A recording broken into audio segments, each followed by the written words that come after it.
Okay, internet friends, I said in my last video that I saw this story on Twitter. I actually saw it on Instagram first, so let's go to Instagram.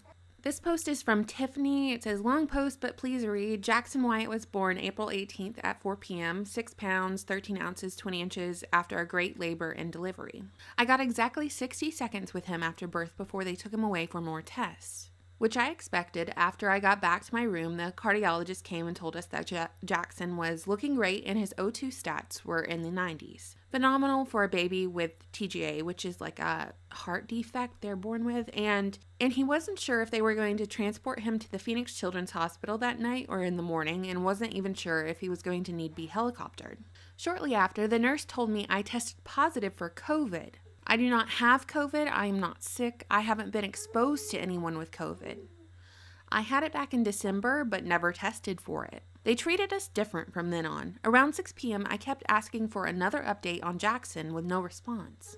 Finally, at almost 8 p.m., we got a call from his doctor saying that Jackson looked great and didn't need any additional intervention or the bedside procedure to put a balloon in his heart, like they thought they might need to do. When we were asked where he was, he told us that Jackson was already at the other hospital. He told us that Jackson was already at Phoenix Children's Hospital and that he was transported at 6:15 p.m. They transported him to another hospital 2 hours prior without parental consent or even a notification to the parents. Nathan, who I assume is her husband, immediately left and spent $200 to get a rapid COVID test at a 24-hour place so he could be with Jackson at this hospital. By the time he got there at 10 p.m., Jackson had been alone without an advocate for almost 6 hours. Nathan was told that most likely if I got a negative PCR COVID test, that would trump the rapid test and should be allowed at the hospital. So I checked out of the hospital at 10 p.m. after 6 hours and went and spent $400 and got a PCR test. There is almost no worse or empty feeling than giving birth and going home empty-handed. By 12 p.m. the next day, I had my negative PCR test and went back to the hospital where I got to meet my son for the first time after giving birth 24 hours prior. Within 10 minutes, they had higher-ups at the hospital in our room and had brought security with them to notify us that they would not accept my negative test, and I had to leave the hospital for 10 days before I would be allowed back in to be with my baby. I was only able to hold Jackson for 5 minutes before being kicked out of the hospital for 10 days. I don't normally share stories like this on my YouTube channel. I think they can create a sense of learned helplessness, and my advice to this woman would have been lawyer up. I know the whole heart defect thing makes things a little more complicated, but under no circumstance should she have given birth, gotten her result of a COVID test, been quarantined from her son taken to another hospital without her consent, her knowledge, her signing off on it, and then forced to quarantine from him for another 10 days. The hours after birth are so key in your baby's health and your bonding with your baby. I was really worried about this exact same scenario, as were my friends who gave birth around the same time. And coming out of Atlanta hospitals were rumors that as soon as mom goes into labor and delivery, mom and dad are tested for COVID even before the baby is delivered.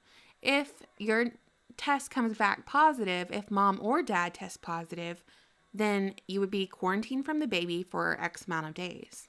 And I don't know about you, but that sounds a lot like kidnapping to me, like what this mom experienced with her child being transported to another hospital without her even knowing hours after birth. And this is an ongoing issue for pregnant mothers right now, that they have to worry about this. I mean, here's what I have to say about my own birth experience.